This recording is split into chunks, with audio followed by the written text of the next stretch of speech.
Bueno, son las 7:30 de la tarde, una hora menos en las Islas Canarias. Sean todos bienvenidos a la redacción abierta en el Toro Televisión, donde ya estamos preparados para explicarles, para informarles, para opinarles, para analizarles lo relevante de la actualidad con dos premisas, la valentía y el rigor, en un ambiente general de libertades, porque esto ni es ni será nunca una Telepedro. Hoy vamos a empezar con una sorpresa. Son dos hermanas de origen marroquí. Han sido detenidas en Alcorcón porque dirigían una academia yihadista online y están ahora mismo acusadas de un delito de adoctrinamiento terrorista. O sea que ya lo ven, esto es un no cesar, y ese es el momento en el que pues la Policía Nacional procedía a la detención de estas dos jóvenes que ven ahí saliendo ya escoltadas por la Policía Nacional después de que desmonten esa academia yihadista online de la que les estaba yo hablando. Bueno, ¿se acuerdan del lío morrocotudo en el que todavía estamos respecto del del aeropuerto de Barajas, Madrid? Bueno, pues el modelo de Barajas, donde resulta que van algunos a dormir, a quedarse medio a vivir allí, son gente sin techo, en fin, todo eso está contagiando nuevos aeropuertos en España, donde ya empiezan a crecer esos colectivos parecidos al de Barajas, Madrid, en concreto Málaga y Barcelona, que parece que siguen el mismo camino de lo que sucedió en el aeropuerto madrileño, que, como les digo, todavía no está resuelto. Todavía se cierra el aeropuerto por la noche, decisión de AENA, pero todavía hay un grupo importante, un grupo demasiado relevante como para que los viajeros no se percaten de que allí en ese aeropuerto está pasando algo raro. Bien, y por mucho que incomode, nosotros no vamos a dejar de hablar del apagón. Tienen que conocer cosas del apagón muy relevantes. En primer lugar, Portugal lleva un mes desconectado del sistema eléctrico que viene de España. ¿Por qué? Pues hombre, pues porque los portugueses temen un segundo apagón. Por lo tanto, pues decidieron, pues oye, hasta que no veamos claro esto, si acaso ya veremos si volvemos a conectar o no.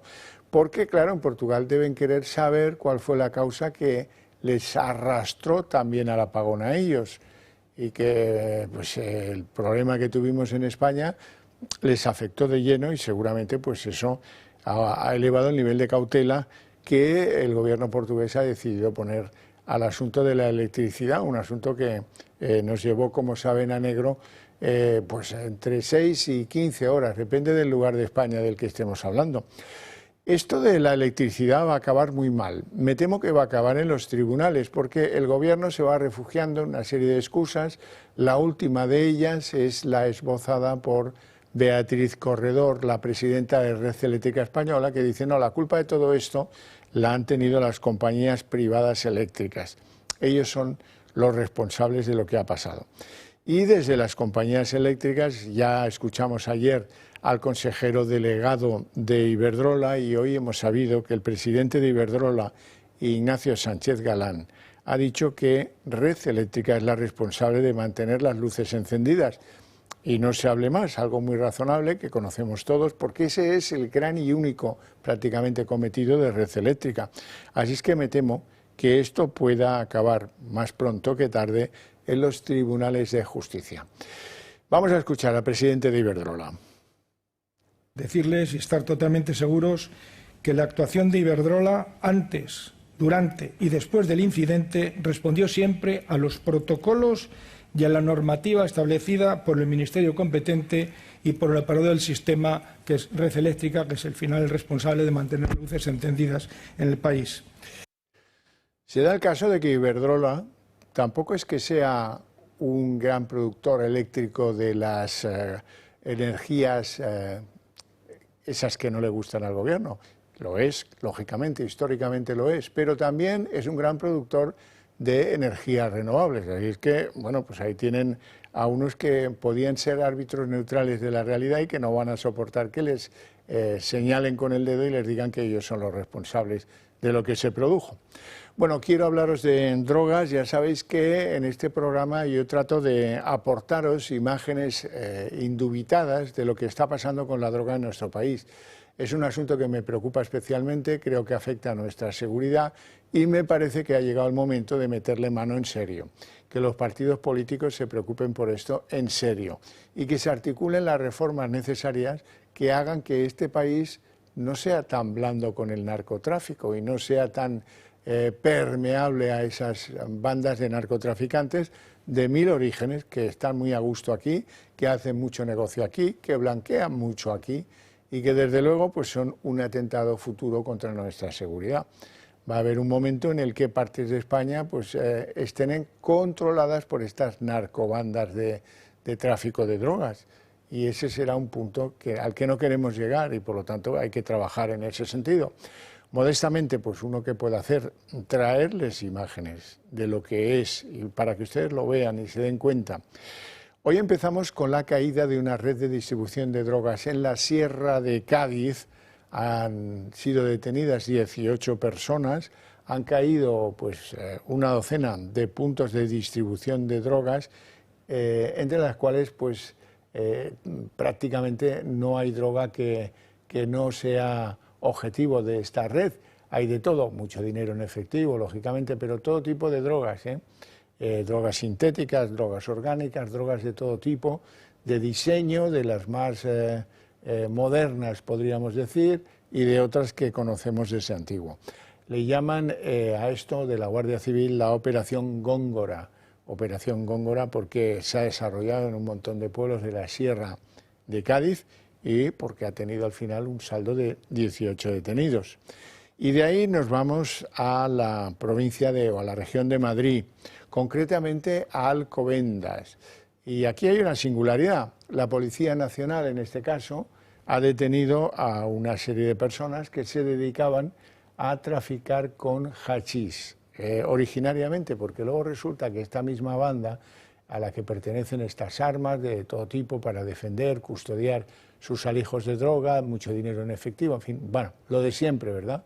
Ya ven qué armas tenían, ¿no? Bueno, la cuestión es que, fíjense, estos tíos vendían hachís, como digo, pero luego reinvertían lo que ganaban con el hachís, compraban cocaína y también la vendían. Así es que, bueno, pues esto es un paso lleva al otro y al final pues tenemos una gran organización de venta de drogas, como digo, en Alcobendas, en Madrid. Bueno, hasta aquí el tema de la droga por hoy.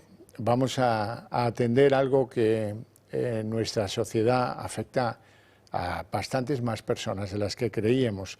Vamos a hablar de la esclerosis múltiple. ¿Por qué? Porque la presidenta de la Asociación contra la Esclerosis Múltiple, que se llama Ana Torredemer, ha explicado hoy que en España hay 55.000 casos, de los cuales la mayor parte de los afectados son mujeres.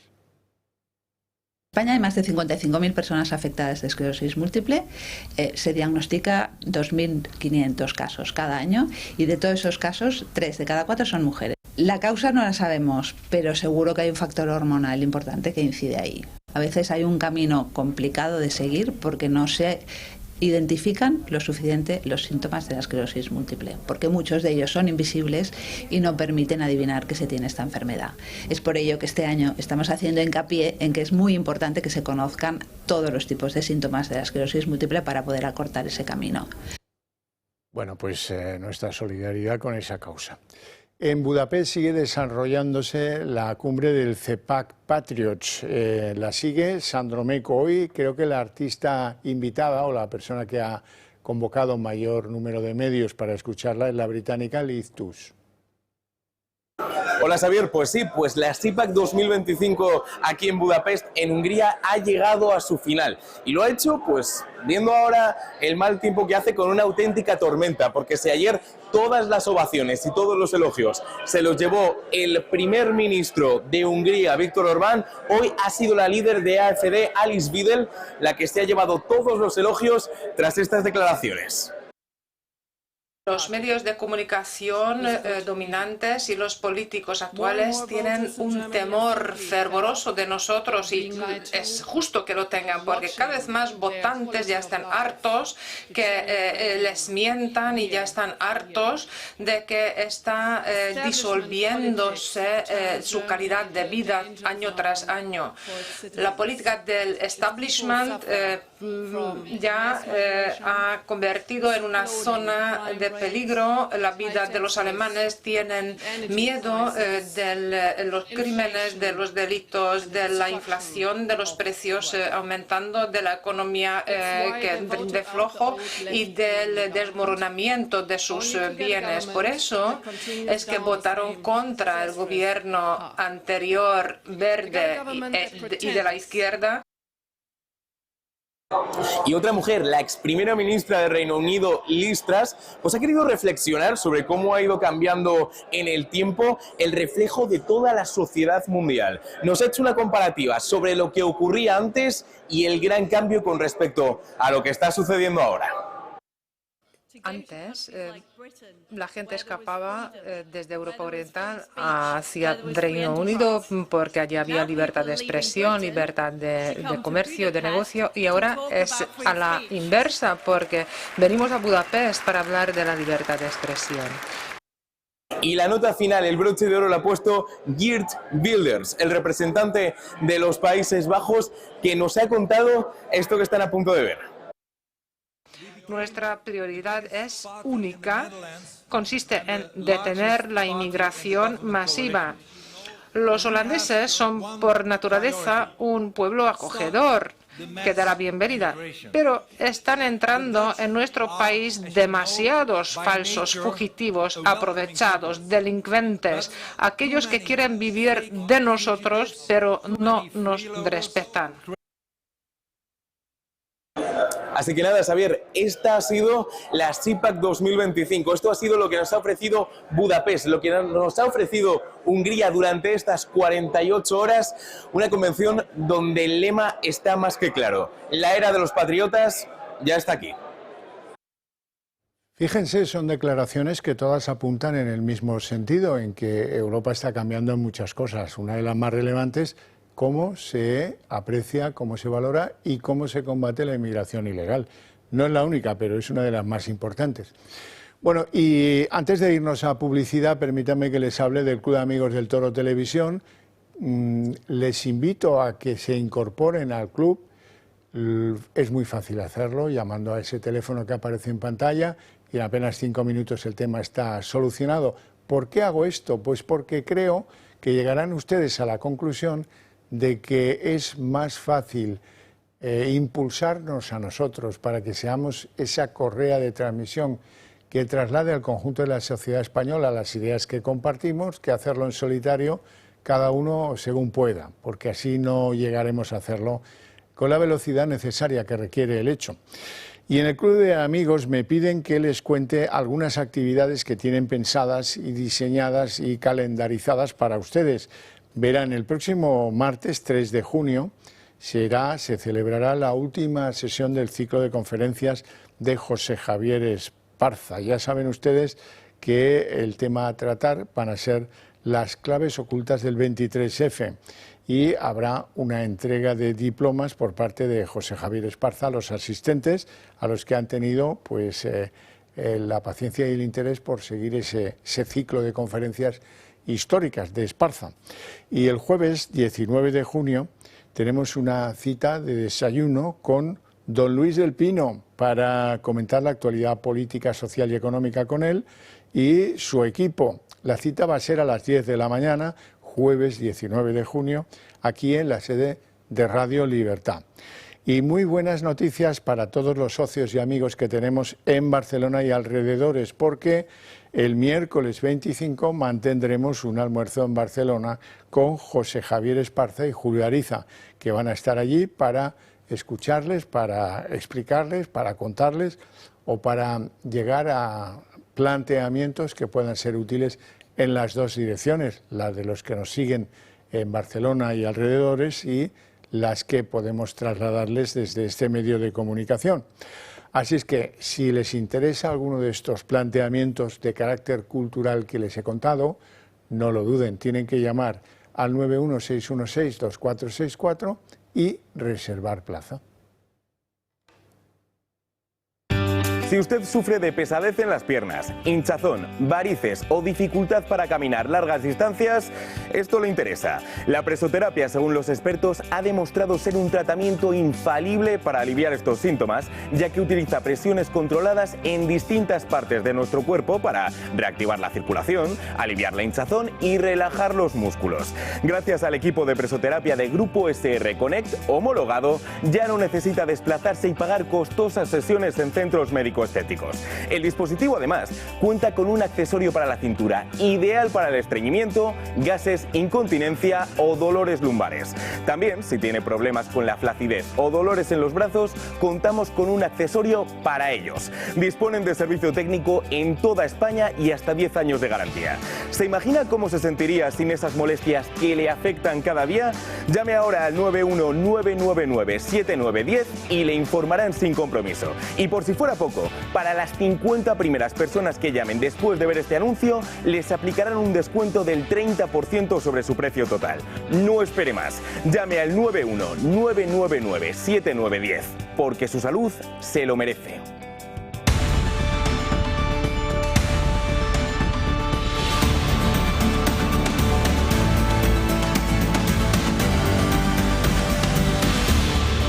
Las 7:51, momento en el que abrimos nuestra mesa de análisis político. Les presento hoy a mis invitadas, que son dos señoras. Ana Cuartero. Muy buenas tardes. Diputada de Vox en la Asamblea de Madrid. Muy buenas tardes. Muy buenas tardes, Javier. Encantada, como siempre, de estar aquí para comentar la actualidad política que esta semana ha sido intensa. Sí. Y doy la bienvenida a Edmalí Maucó, que también se ha incorporado a nuestra mesa, coordinadora de proyectos de Foro Madrid, y que hoy se estrena en el programa, pero nada, ya verás que esto es, en fin. Muchas gracias, buenas tardes. Estás en casa. Sí, bueno, de hecho que es como mi tercera casa ya, porque también vengo todas las semanas al Gato, sí, pero sí. Ahora encantada de estar en tu programa y como dice Ana, a ver, comentar, porque temas hay un montón sobre la mesa y hay que seguir desgranando esto. Temas nunca faltan. Sí. Vamos a empezar con un tema muy gordo, ya os lo digo. Inexplicablemente, puede que tenga que ver o no la gestión de la espía, esta chica Leire Díez, o no, pero yo creo que sí, porque inexplicablemente, insisto, el abogado que representa los asuntos que competen al empresario Alejandro Hamlin, ya saben que está fugado en Dubái, ya saben que está imputado en una causa por presunto fraude de 154 millones de euros con hidrocarburos. Bueno, pues el abogado de Alejandro Hamlin, que es un abogado ilustre muy conocido, Juan Antonio Choclán, el abogado de Aldama, sí, recuerdan bien, sí. Este mantuvo reuniones con Fiscalía para ver si se podía llegar a algún acuerdo satisfactorio para su cliente. Las negociaciones se cortaron radicalmente, no mucho antes de que aparecieran las primeras grabaciones y a instancias del Ministerio Fiscal. Eso, y contarles que también Alejandro o Alex Hamlin va haciendo por ahí declaraciones. Ahora dice que él no tiene nada de nadie, ¿no? Que lo que negociaba con la espía del PSOE, que no, que nada, que él le seguía el rollo, pero que no tiene información comprometedora de nadie, y que lo que dijo en la reunión, esa que le grabaron, pues que era mentira. Vamos a verlo todo junto. Alejandro Hamlin, el informador de los fontaneros del PSOE, al que se le juzga por un presunto fraude de hidrocarburos de 154 millones de euros, sigue acaparando la atención mediática. Según revela The Objective, en octubre de 2024, representantes de la Fiscalía se reunieron con el abogado de Hamlin, José Antonio Choclán, para negociar un posible acuerdo. La Fiscalía exigía que Hamlin reconociera el delito, ofreciendo a cambio un trato favorable. Sin embargo, las negociaciones se rompieron de forma repentina cuando se filtraron los polémicos audios de fontaneros del PSOE tratando de desprestigiar a la UCO. Fue a principios del 2025 cuando un grupo de fontaneros del PSOE, liderado por Leire Díez, se reunieron con Hamlin y le ofrecieron al empresario un pacto con la Fiscalía a cambio de información comprometedora contra el coronel Antonio Balas. La oferta incluía incluso enviar fiscales a Dubái para cerrar un acuerdo por escrito. Sin embargo, Hamlin no proporcionó la información solicitada y el acuerdo no se concretó. Días antes del juicio, los polémicos audios salieron a la luz. Finalmente, el juicio se ha aplazado porque el empresario se encuentra en Dubái fugado de la justicia. Desde allí, Hamlin ha manifestado tener miedo de volver a España por las amenazas que recibe y ha negado haber filtrado las grabaciones. Dice también que todo lo que se escucha en los audios es mentira y que solo les seguía el rollo. Nos toman por niños tontos. A ver si yo me voy a creer que no fue la gestión de Leire Díaz la que permitió ese encuentro entre Fiscalía y el abogado Choclán, representante de los intereses en el procedimiento del imputado Hamlin, que parece Jamelín, ¿no? Bueno, pues no me lo creo, la verdad. ¿Que tiene miedo? No me extraña haber dicho cosas distintas a las que dijiste. Te has metido tú en ese zarzal, amigo, ahora sal de él. ¿Qué te parece? Pues terrible, yo creo que estamos en evidencia de que hay una colonización de la política y por supuesto que están prácticamente tratando de utilizar todo el aparataje judicial a su favor. Evidentemente el Partido Socialista y Sánchez lo que hacen es hacer un llamado, decir que están en una guerra judicial, que ellos están sufriendo una guerra judicial, pero realmente los que tienen que estar hoy pagando por todos los delitos y la trama de corrupción que tienen encima son ellos. Y vemos cómo entonces esto es un atentado más en contra de las instituciones españolas, en contra de la independencia judicial, que esto es muy grave, y por supuesto que es una burla hacia el Estado de Derecho y sobre todo a los españoles, ¿no?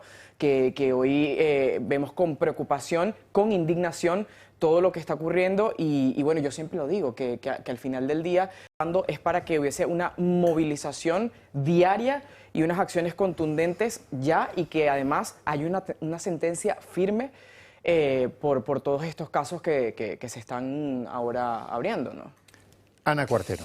Bueno, efectivamente vemos como la temperatura política va subiendo a medida que van avanzando cada vez más las investigaciones. Esto no podía ser de otra manera, a medida que todas las tramas, como tantas veces hemos comentado, todas las tramas se van entrelazando y estoy segura que todavía se van a seguir entrelazando más. Yo creo que todos recordamos aquel momento, ¿no?, de la Fiscalía de quién depende y cómo Pedro Sánchez, que al final es el que está detrás de todos los fontaneros que les llaman del Partido Socialista, quien da las órdenes, quien maneja, sea en primera persona, sea a través de Begoña, sea a través de Santos Cerdán, sea a través de Ábalos, sea a través de Aldama, sea a través de su hermano, sea de cualquiera, es Pedro Sánchez. Y al final el que pretende a través de ahora mismo el ministro de Justicia, el ministro de Interior, meter a la UCO, ¿no?, por debajo de la Fiscalía.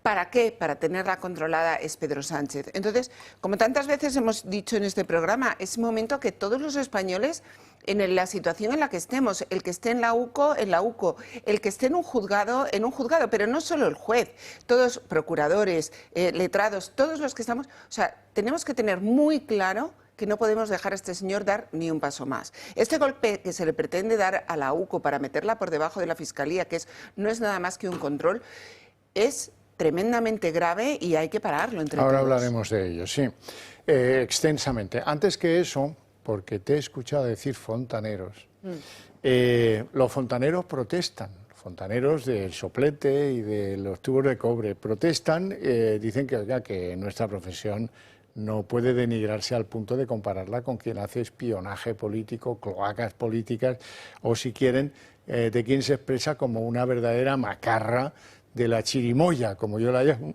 porque ya sabéis que la famosa ópera del hermano del presidente del gobierno, que por cierto no escribió él, era no sé qué de las chirimoyas. Bueno, dicho queda que los fontaneros protestan, es una de esas palabras polisémicas, los de fontaneros, unos son los de el soldador, el soplete y todo esto, y los grifos y tal, y otros son los fontaneros de la política, pero también aquí hay que hacer salvedad y dignificar a los fontaneros de la política. ¿Quiénes son los fontaneros de la política? Que no tiene nada que ver con Leire Díaz, con despropósito de comando bizarro que iba buscando gente que les pasara, facilitara información contra el jefe de la UCO y contra no sé quién más. Bueno, los fontaneros de la política son unos señores que se dedican a contactar con otros grupos políticos, con asociaciones, con quien sea,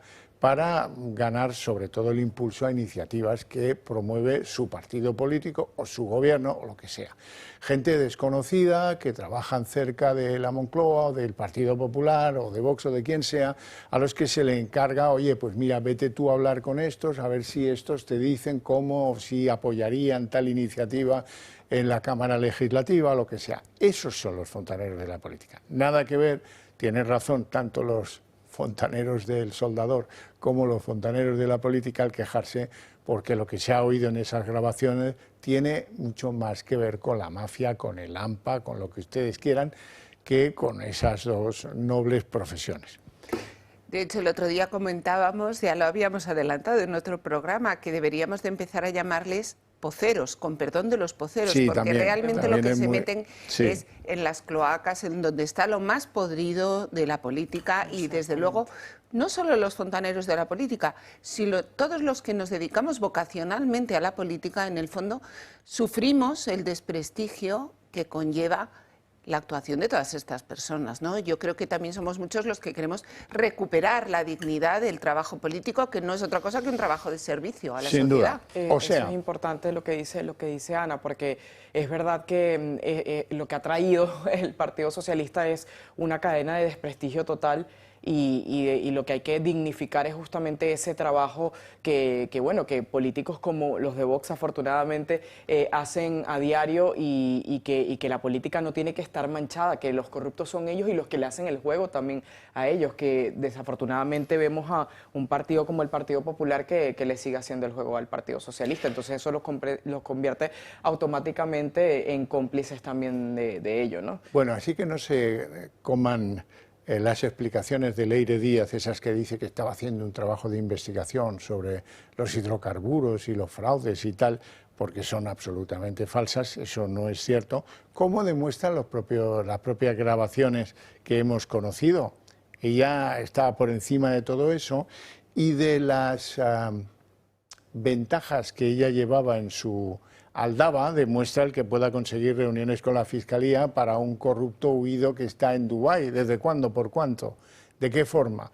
Reuniones con el Guardia Civil que está separado de la Guardia Civil porque vivía a sueldo de la trama Koldo en el Ministerio de Transportes y que sin embargo pues no fue ningún problema para la espía Macarra, no fue ningún problema encontrarle, citarle, ir a verle y que la grabasen también en 2 ocasiones, negociando basura para el juez Peinado, basura para no sé qué otros acomodos, la juez de Badajoz, por supuesto, lo que incomoda al gobierno. Eso no forma parte de ningún trabajo periodístico, de investigación ni nada por el estilo. Bueno, decía la señora Cuartero este impulso de someter a la UCO y a la UDEF, que es el equivalente en la Policía Nacional, a la Fiscalía, de cómo hay que controlarlos desde la Fiscalía. Ahora es el juez el que le dice a la UCO o a la UDEF, investíguenme ustedes esto, sean sigilosos, esto está bajo secreto de sumario, necesito conocer tal o cual cosa. Lo que quieren es que eso lo haga la Fiscalía y que por lo tanto pues haya una función de control. En mi opinión, el tema es muy gordo, pero en mi opinión no creo que les dé tiempo. No creo que les dé tiempo. Estamos hablando de modificar la ley de enjuiciamiento criminal y eso, pues afortunadamente, pues en España no se hace de la noche a la mañana por conveniencia de Bolaños o por conveniencia del presidente del gobierno. Y el tiempo se les está acabando. Si no, ya lo verán. Vamos con esa reforma que pretende Bolaños, supeditando la UCO, la UDEF, al criterio de la Fiscalía. Es que la Fiscalía, ¿de quién depende? ¿De quién depende? Sí, del gobierno. Pues ya está. Quien avisa no es traidor, dice el refrán. Pues ahora, según la información que publica el Confidencial, la UCO, la unidad central operativa de la Guardia Civil, dependerá del gobierno.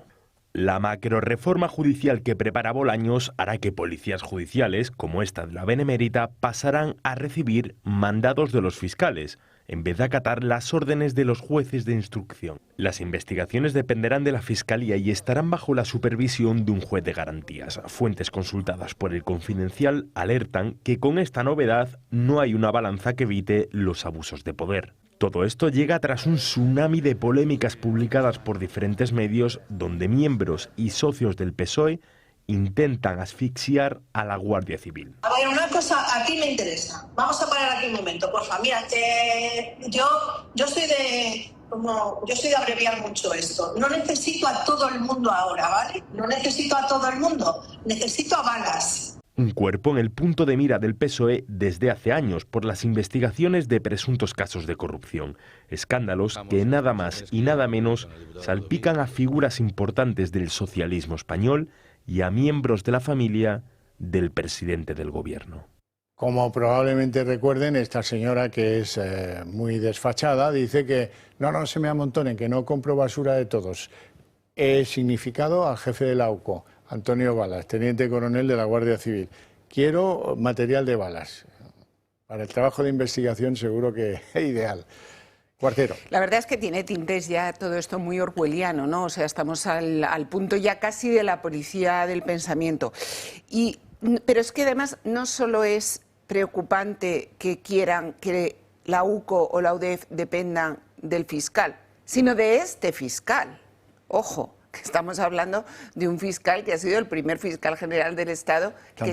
Tampoco creemos que le quede tiempo, ¿no? Pero efectivamente las cosas, si ya de por sí es grave, ¿no? que querer cambiarlo, en este momento coyuntural es muchísimo más grave, porque es que el propio fiscal general del Estado tiene abierta una causa judicial. Entonces, bueno, yo estoy de acuerdo contigo, les queda poco tiempo, esto se está acelerando. Lo malo es que en la situación política en la que estamos, lo que no sabemos es cuántas cosas van a caer, cuánto van a deteriorar, porque esta explosión no va a ser ni muchísimo menos controlada. Entonces creo que España está en un momento muy, muy, muy delicado y lo que hay que tener es muchísima firmeza y dar a los españoles la confianza de que hay partidos dispuestos a coger las riendas de la nación y levantar esto, porque esto es lo que ya hay que empezar a transmitir a los españoles. Hay que empezar a transmitir no connivencia con la corrupción, no connivencia con el Partido Socialista, sino capacidad de coger las riendas de la nación, cambiar las cosas que hay que cambiar y poner el rumbo hacia donde hay que ponerlo, que es hacia la prosperidad de los españoles. En Malí. Bueno, lo decía anteriormente que esto es un ataque directo a la separación de poderes y obviamente un ataque hacia el sistema judicial, pero también es un proceso de blindaje del Partido Socialista llevar a cabo esta reforma, porque por supuesto lo que buscan ellos es el poder absoluto, ¿no? O sea, controlar absolutamente todo. Y en esa línea es que ellos están enmarcados. Por supuesto que también lo que les interesa es poner a cada uno a dedo a los que les conviene en los sitios de mayor interés para que, por supuesto, no puedan realizarse más investigaciones y vayamos al fondo de todo esto, que seguramente que habrá mucho más. Todo lo que estamos conociendo seguramente es la punta del iceberg, pero yo creo que sin dudas, como también dices tú, esto no le queda mucho tiempo y esperemos que se desate de una vez, ¿no? Pero yo creo que también es importante que a la par de que denunciemos esto como lo estamos haciendo, pues eso, le exijamos también a las personas que todavía quedan decentes, apelamos a que hay todavía funcionarios decentes que hay allí, que sigan las investigaciones, que sigan el proceso y que se adelanten todos los procesos que se tengan que adelantar para que lleguen al fondo de esto y, como decía Santiago Abascal esta semana, que haya un juicio justo, que quizás las personas no entienden esta terminología, pero es un llamado también a la institución, no solamente a que ellos paguen por sus delitos que tienen que pagar, pero es un llamado también a la institución, ese llamado al juicio justo. Bueno, ¿y a nosotros qué nos toca? A nosotros nos toca algo muy importante, apretar, apretar, apretar y no parar. Eso es lo que nos toca. Aprovechando todas y cada una de las circunstancias que tengamos a nuestro alrededor.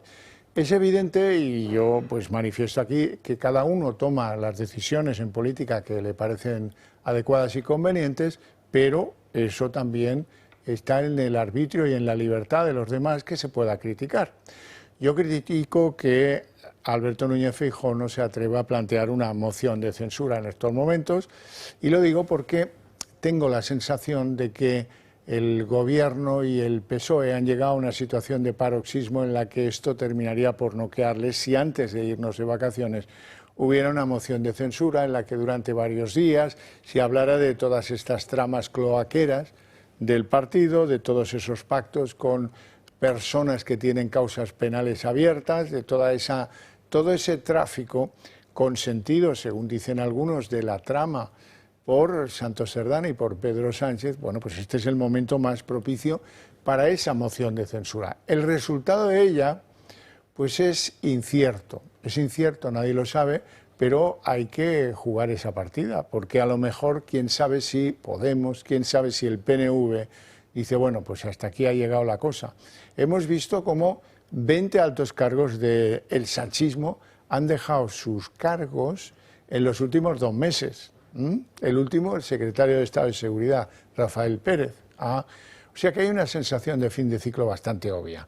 La ven en el PNV, la ven en Junts, la ven en todas partes. En Podemos, la ve Yolanda Díaz, que de repente ha descubierto que esto de las grabaciones es muy serio y que hay que depurar responsabilidades. Bueno, el Partido Popular pues hace sus cuentas como le conviene, como quiere y en su libertad, en su ejercicio de libertad.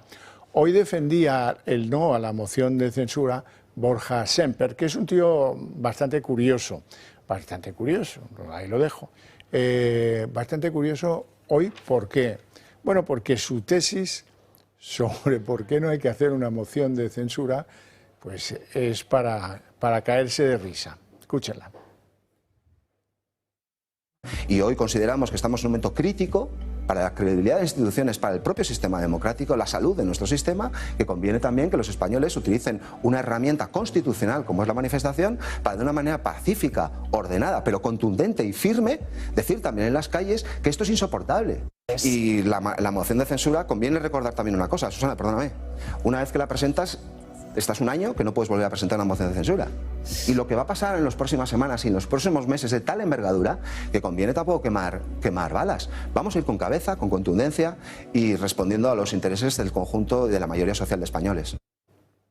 Yo no disparo porque se me acaban las balas. Es que me parece el colmo de los colmos. ¿Qué te ha parecido a ti? Cobardía total. Cobardía política y como siempre lo decimos, complicidad total.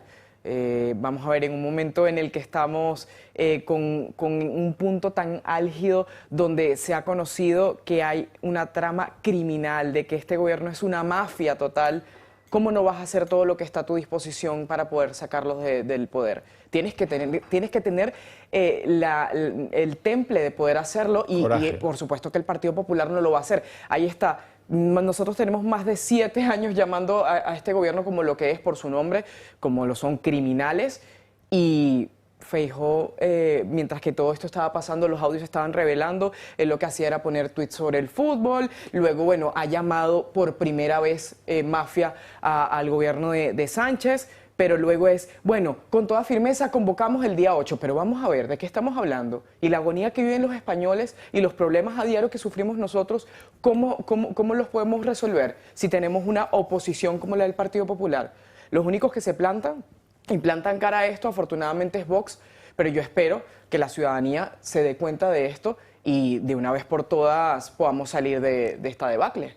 Cuartero. Pues mira, yo quiero comentar 3 aspectos muy brevemente. Lo primero, decirle a Feijóo que la única partida que nunca se gana es la que no se juega.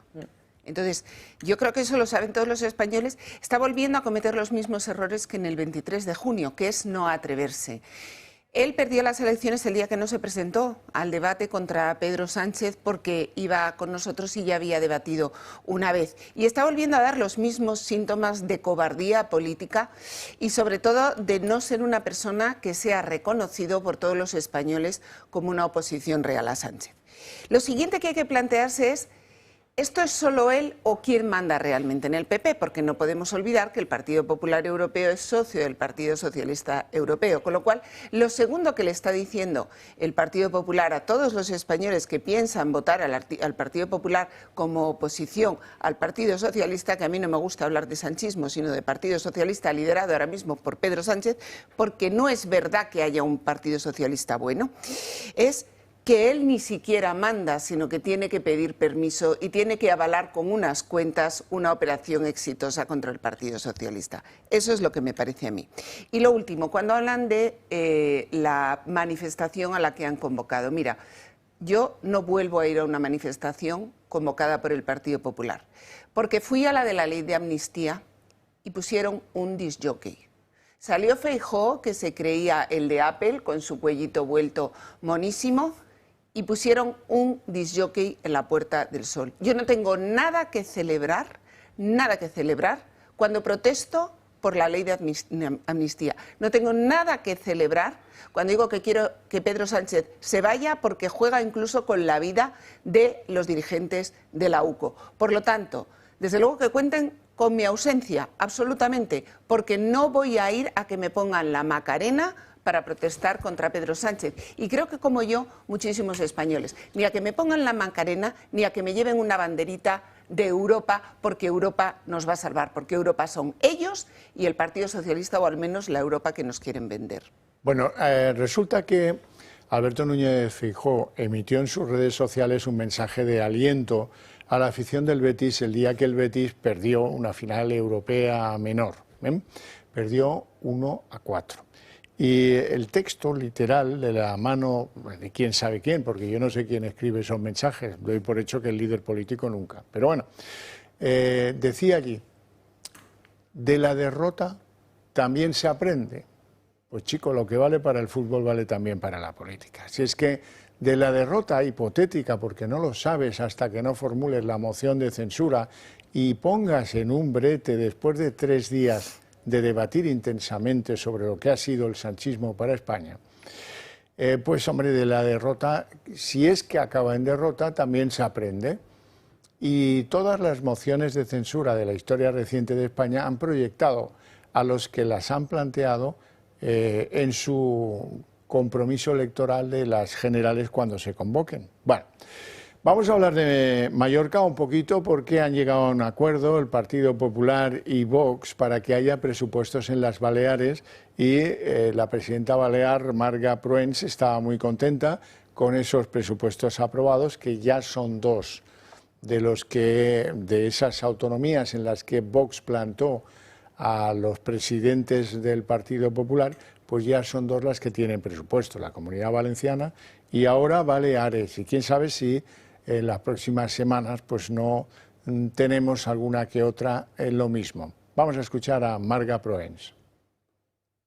Que després d'una treballada negociació basada en les condicions que jo he demanat sempre, de respecte mutu, de correlació de forces, hem assolit un acord amb la tercera força política d'aquestes illes, amb Vox, que ens permetrà aprovar el pressupost de les Illes Balears per aquest exercici 2025.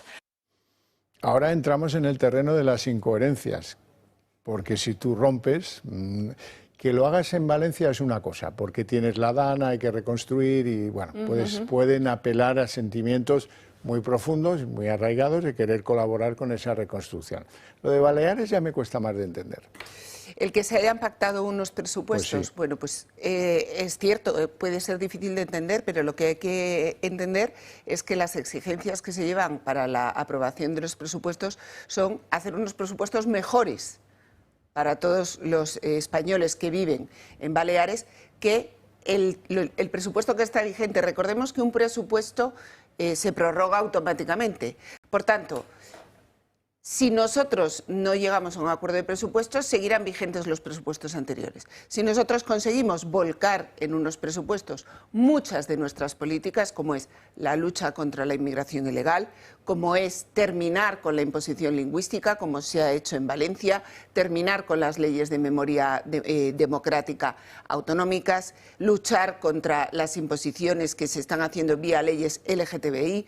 Es decir, si conseguimos a través de la negociación de los presupuestos que algunas de las políticas, recordemos que hay muchos españoles que nos han votado también en las autonomías para que determinadas políticas se lleven adelante. Si nosotros nos negamos a esas negociaciones de presupuestos, nos estamos negando a que haya determinadas políticas a las que se le retiren los fondos. Entonces, comprendo que a veces resulta difícil entender este tipo de cosas, pero yo creo que lo que siempre hay que entender es que Vox pone por delante no sus intereses como partido y enrocarse en una posición, sino los intereses, en este caso, de todas las personas que nos han votado en Baleares, que nos han dado votos suficientes como para haber formado un gobierno y a los que no podemos defraudar y negarnos a hacer todo lo que esté en nuestra mano para revertir, incluso desde la oposición, las políticas que se implantan vía presupuestos. En Malí. Totalmente de acuerdo con Ana.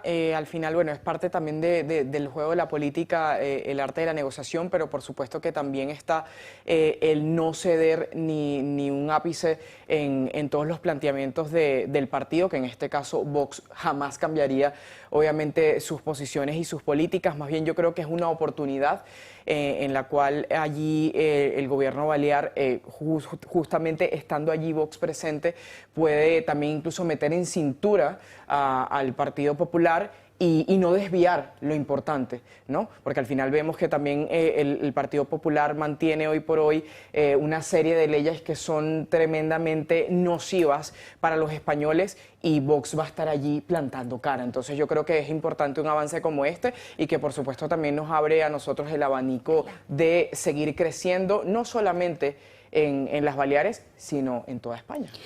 Bueno, señora Cuartero, usted quería contarnos algo del canal de Isabel II.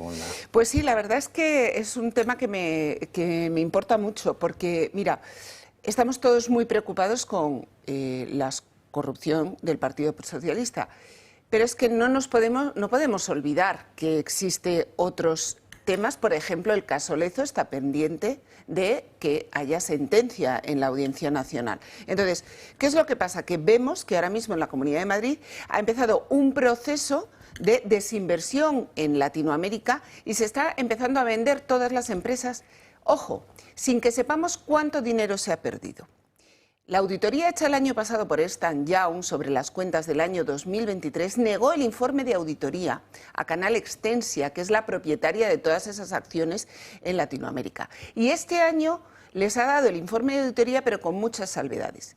Entre las salvedades y entre los motivos por los que se negó el informe de auditoría el año pasado es que no hay una valoración de las pérdidas del dinero que se ha perdido en estas empresas. Yo creo que todos recordamos el caso de Barranquilla, en la que la pérdida fueron aproximadamente 40 millones de euros que todavía siguen sin ser reclamados en Colombia. Entonces, la semana pasada quisimos que viniera el consejero a explicarnos la venta de Inamex y de Mexaqua, que son las filiales del canal de Isabel II en México, y nos contestase la pregunta de cuánto dinero habían perdido allí los españoles, los madrileños, en este caso.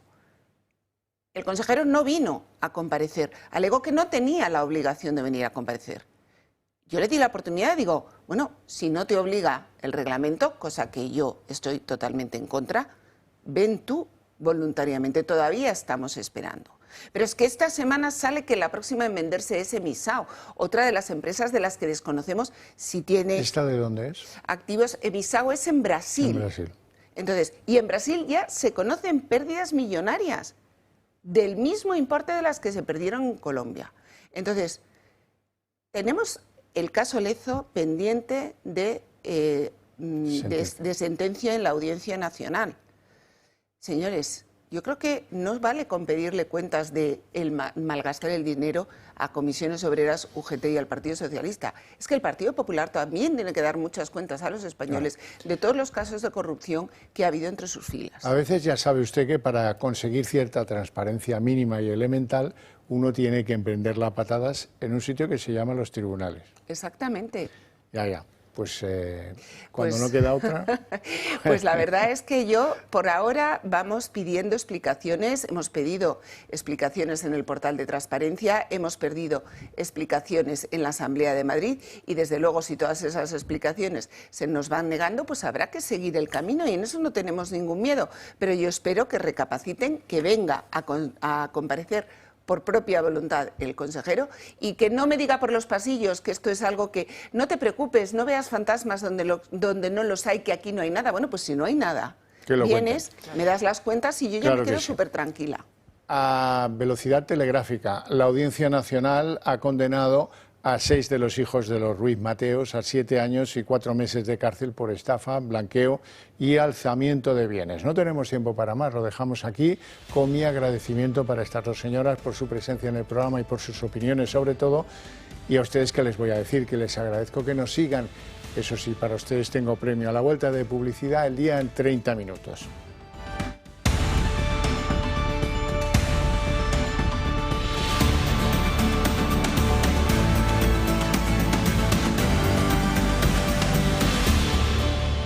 El día en 30 minutos. Hay cosas que son inexplicables si no fuera por la intervención de las cloacas. Hoy hemos sabido que la Fiscalía escuchó las cuitas fiscales del huido de la justicia española, el empresario Alex Hamlin, el que está en Dubái, sí, este que dice que tiene material contra el jefe de la UCO.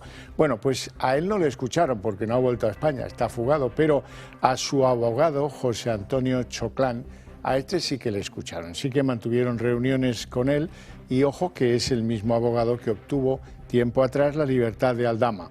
Las conversaciones se interrumpieron a instancia del Ministerio Público y son sospechosas de provenir de las promesas de la señora de las cloacas, de Leire Díez. Y lo explica bien a las claras, todo esto lo que explica bien a las claras es que la señora Leire Díez tiene más poder del que aparenta y desde luego no es una militante del PSOE más. Hoy ha hablado por primera vez Alejandro Hamlin y lo ha hecho desde Dubái, donde se encuentra huido de la justicia. Asegura y reconoce que tiene miedo, que está siendo amenazado por varias personas por esas declaraciones y que tiene miedo a posibles represalias. Todo lo que declaró en esas conversaciones con Leire Díez dice que es mentira, que intentó de alguna manera vacilarles y darles información que no era verdadera para seguirles el juego. Insiste además Alejandro Hamlin que él no fue la persona que filtró sus audios. Alejandro Hamlin, el informador de los fontaneros del PSOE, al que se le juzga por un presunto fraude de hidrocarburos de 154 millones de euros, sigue acaparando la atención mediática. Según revela The Objective, en octubre de 2024, representantes de la Fiscalía se reunieron con el abogado de Hamlin, José Antonio Choclán, para negociar un posible acuerdo. La Fiscalía exigía que Hamlin reconociera el delito, ofreciendo a cambio un trato favorable. Sin embargo, las negociaciones se rompieron de forma repentina cuando se filtraron los polémicos audios de fontaneros del PSOE tratando de desprestigiar a la UCO. Fue a principios del 2025 cuando un grupo de fontaneros del PSOE, liderado por Leire Díez, se reunieron con Hamlin y le ofrecieron al empresario un pacto con la Fiscalía a cambio de información comprometedora contra el coronel Antonio Balas. La oferta incluía incluso enviar fiscales a Dubái para cerrar un acuerdo por escrito. Sin embargo, Hamlin no proporcionó la información solicitada y el acuerdo no se concretó. Días antes del juicio, los polémicos audios salieron a la luz. Finalmente, el juicio se ha aplazado porque el empresario se encuentra en Dubái fugado de la justicia. Desde allí, Hamlin ha manifestado tener miedo de volver a España por las amenazas que recibe y ha negado haber filtrado las grabaciones. Dice también que todo lo que se escucha en los audios es mentira y que solo les seguía el rollo. Y la espía Leire Díez ha mantenido un chat con la militancia socialista de Cantabria, con sus comilitones. Ha dicho que está muy tranquila, ha vuelto a reiterar que ella lo que estaba haciendo era un trabajo periodístico de investigación sobre los hidrocarburos y dice Leire Díez que no tiene nada que ver con el PSOE, que espera, eso sí, que la llamen pronto para declarar por el expediente informativo que le han abierto en el partido de Pedro Sánchez. Y hoy también ha roto su silencio el empresario Javier Pérez Dolcet, ese colaborador de Leire Díaz que apuntó en una conversación con El Confidencial directamente a Santos Cerdán y a Pedro Sánchez como los coordinadores de esas cloacas. Ha asegurado hoy en conversación con RAC1, con la radio de Cataluña, que él no tenía nada que ver con el Partido Socialista y nunca ha trabajado con ellos. Asegura que nunca ha trabajado para Serrat, nunca ha sido su fontanero y que lo que lleva años haciendo es investigar la Operación Cataluña de la que él ha sido víctima. ¿Usted conoce a Pedro Sánchez? No. ¿Ha hablado alguna vez con él? No. ¿Y a Santos Cerdán? He coincidido en algún acto con más gente. Yo no soy fontanero de nadie. Yo soy una de las víctimas de la Policía Patriótica y curiosamente, de la Operación Cataluña. Hemos identificado hasta la fecha 167 operaciones ilegales de la Policía Patriótica. En ninguno, hasta la fecha, nos había aparecido la UCO. Así que yo de la UCO no sé absolutamente nada. Y en esas investigaciones sobre la Operación Cataluña, Pérez Dolcet no habría trabajado solo. Leire Díaz habría colaborado con él en esas investigaciones, como revela hoy El Independiente. Leire se reunió desde el año 2024 con el abogado de Puigdemont, con Gonzalo Boye, con el que intentaba, además de sacar la información a este respecto, aliviar de alguna manera las tensiones que tenía Junts con el Partido Socialista, precisamente por esa Operación Cataluña. Como ven, los trabajos de Leire no solo versaban sobre intentar neutralizar todas las causas judiciales del entorno de Pedro Sánchez, sino que también le ayudaba de manera política. En esas reuniones con Gonzalo Boye, Leire alardeaba de su posibilidad de tener tentáculos en la Fiscalía y en la Abogacía del Estado y se presentaba como una persona capaz de solucionar problemas judiciales. Y en esas que nos acordamos de la reforma prevista por Bolaños de la Ley de Enjuiciamiento Criminal. Según esa reforma, la UCO va a depender en exclusiva de la Fiscalía, después de que entre en vigor esa reforma que planea Bolaños y que ahora mismo está sobre la mesa. ¿Qué desearía Bolaños? Pues que sea el Ministerio Público, la Fiscalía, quien pase a dirigir a las dos policías judiciales, la de la Guardia Civil y la de la Policía. Así es que tenga absoluto control sobre las funciones de investigación del delito que actualmente están solo en manos de los jueces. Así es que habrá que estar atento a la evolución de esta reforma y a ver si el Gobierno tiene tiempo para llevarla a cabo. Es que la Fiscalía, ¿de quién depende? ¿De quién depende? Sí, del Gobierno. Pues ya está. Quien avisa no es traidor, dice el refrán. Pues ahora, según la información que publica El Confidencial, la UCO, la Unidad Central Operativa de la Guardia Civil, dependerá del Gobierno. La macroreforma judicial que prepara Bolaños hará que policías judiciales, como esta de la Benemérita, pasarán a recibir mandados de los fiscales, en vez de acatar las órdenes de los jueces de instrucción. Las investigaciones dependerán de la Fiscalía y estarán bajo la supervisión de un juez de garantías. Fuentes consultadas por El Confidencial alertan que con esta novedad no hay una balanza que evite los abusos de poder. Todo esto llega tras un tsunami de polémicas publicadas por diferentes medios donde miembros y socios del PSOE intentan asfixiar a la Guardia Civil. A ver, una cosa a ti me interesa. Vamos a parar aquí un momento, porfa. Mira, yo soy de abreviar mucho esto. No necesito a todo el mundo ahora, ¿vale? No necesito a todo el mundo. Necesito a balas. Un cuerpo en el punto de mira del PSOE desde hace años por las investigaciones de presuntos casos de corrupción. Escándalos que nada más y nada menos salpican a figuras importantes del socialismo español y a miembros de la familia del presidente del Gobierno.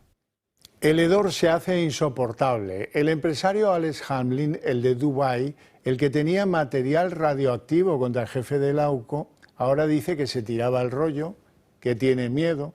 Sin embargo, eso es poco relevante. Lo relevante es que la cloaquera mayor Leire Díaz y sus compinches le creyeron.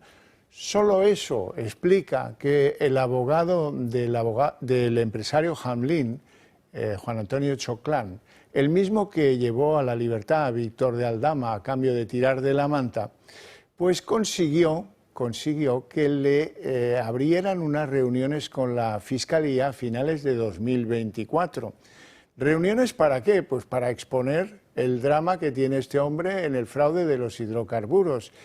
Unas conversaciones que terminaron a instancias del Ministerio Público de forma abrupta y poco antes de que aparecieran las grabaciones. Eso nos explica, nos da que pensar sobre la clase de avales y de cartas que podía jugar Leire Díaz, lo que ella llevaba en la alforja y cómo era capaz de encarrilar unas negociaciones con la Fiscalía sobre un asunto que tiene a Hamlin en Dubái acusado de unos delitos muy importantes en fraude de hidrocarburos. ¿Qué convirtió a Hamlin en merecedor de los favores de la Fiscalía? ¿Un presunto fraude de 154 millones de euros? Pues la respuesta es bastante obvia. La participación de Leire Díaz. La pregunta ahora es, ¿concilia su explicación de que él se tiraba al rollo y que era una mentira con que esas negociaciones se entablaran? ¿Es que Hamlin defraudó las expectativas de los de las cloacas y entre sus revelaciones contra el teniente coronel de la UCO no había más que fabulaciones de un tipo que está perseguido por la justicia en su país? Alex dice que tiene miedo, pero vamos a ver, un momento. Eso es comprensible, pero habrías de haberte pensado antes qué es lo que decías cuando te grababan, porque es evidente que eso te va a traer complicaciones legales cuando poco. Eso sí, te debe dar igual porque como estás fugado en Dubái, pues ya está. Y el Partido Popular vuelve hoy a poner el foco en esa concentración. Junio, que ellos insisten, es la respuesta ordenada y contundente que en estos momentos merece el Gobierno. Conocemos poco a poco detalles de quiénes van a ser los participantes, los primeros espadas del Partido Popular que van a estar en esa manifestación. Hoy han confirmado su asistencia los expresidentes del Gobierno, Mariano Rajoy y José María Aznar. Sobre la moción de censura, esa posibilidad que está encima de la mesa y que partidos como Vox exigen a Núñez Feijóo, hoy el portavoz de la formación, Borja Sémper, asegura que no es momento para quemar balas. Y hoy consideramos que estamos en un momento crítico para la credibilidad de las instituciones, para el propio sistema democrático, la salud de nuestro sistema, que conviene también que los españoles utilicen una herramienta constitucional como es la manifestación para de una manera pacífica, ordenada, pero contundente y firme, decir también en las calles que esto es insoportable. Y la moción de censura, conviene recordar también una cosa, Susana, perdóname, una vez que la presentas, estás un año que no puedes volver a presentar una moción de censura.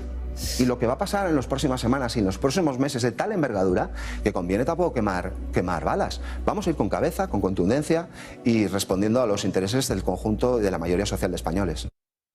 Pues precisamente la UCO ha remitido al juez que lleva el caso de la FAFE un informe demoledor sobre los privilegios que tenían 85 de los enchufados por el Partido Socialista cuando manejaban la Junta de Extremadura en la FAFE, que era una federación que tenía como objetivo fomentar el desarrollo y el empleo en territorio andaluz. En el informe de la UCO se habla de sobresueldos arbitrarios, de contratos que para los protegidos se convertían en eternos, a pesar de que eran contratos de obras y servicios, y de, bueno, pues de muchos que cobraban pluses que nunca se justificaban. Es decir, un nido de podredumbre.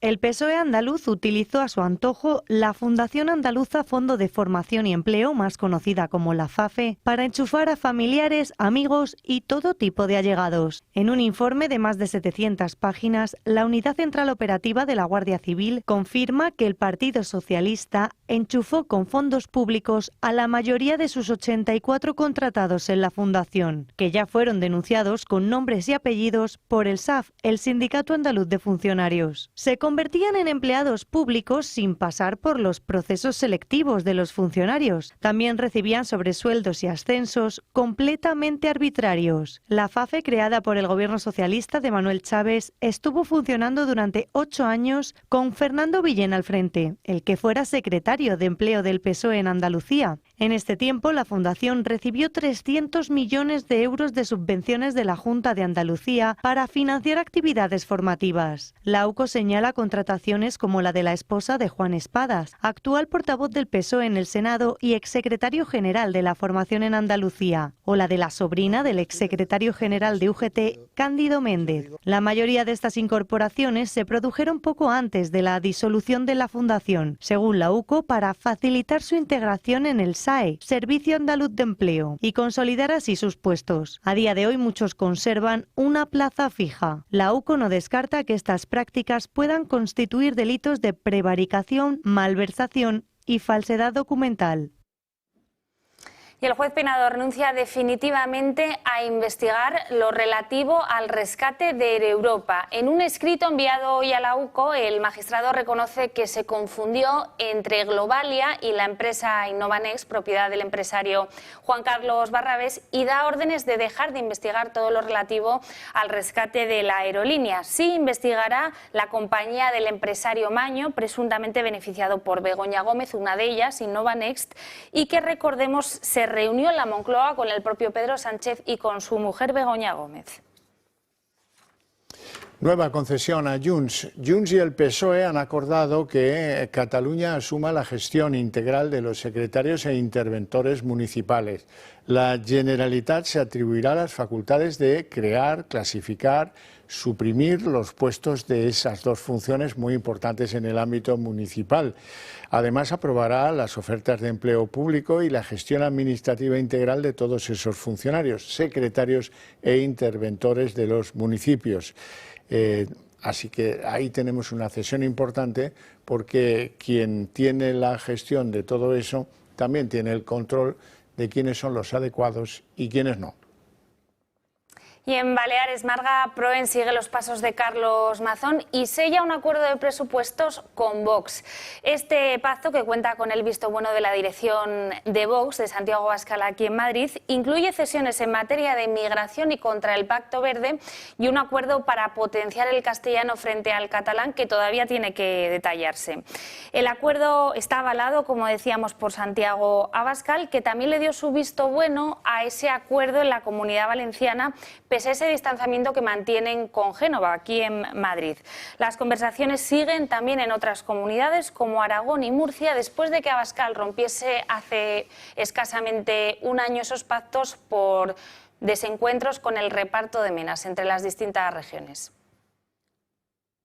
Que després d'una treballada negociació basada en les condicions que jo he demanat sempre, de respecte mutu, de correlació de forces, hem assolit un acord amb la tercera força política d'aquestes illes, amb Vox, que ens permetrà aprovar el pressupost de les Illes Balears per aquest exercici 2025. Arrancaba esta mañana, con mucho calor, eso sí, la 84ª edición de la Feria del Libro de Madrid, y se ha tenido que frenar en seco en la jornada inaugural, cuando el Ayuntamiento de la capital decidió, por seguridad, el cierre del Parque del Retiro en la primera jornada de la gran cita cultural de la ciudad y del sector del libro español. El motivo, el calor. Eso sí, a primera hora abría la feria sus puertas con la habitual visita de la reina Leticia al Parque del Retiro, perseguida, como es normal, por un buen número de curiosos espontáneos y escolares que buscaban, y algunos lo encontraron, una imagen de la reina mientras ésta se abría paso por los múltiples expositores de esta cita. Bueno, la historia de Antonio Luque. Así es, Antonio Luque es el primer enfermo de ELA en querellarse contra el Gobierno por el incumplimiento y la no llegada de esas ayudas que fueron aprobadas en el Congreso. La historia de Antonio es curiosa. Él ha pasado de correr maratones a vivir totalmente esclavizado en una silla de ruedas. Su mujer ha sido la que ha querido llevar a cabo esta querella, en concreto contra el Servicio Catalán de Salud, dice por vulneración de derechos. Ellos exigen asistencia 24 horas en casa porque Antonio Antonio es una persona totalmente dependiente. Insisten, si hay dinero para Eurovisión o para armas, ¿por qué no la debe haber para estos enfermos? Ojo, porque otros pacientes de esta enfermedad amenazan con seguir los pasos de Antonio. Y hasta aquí el día en 30 minutos. Les deseamos un buen fin de semana a todos, especialmente a los que sigan la señal del Toro TV. Y volvemos el lunes con toda la información. Que pasemos el fin de semana.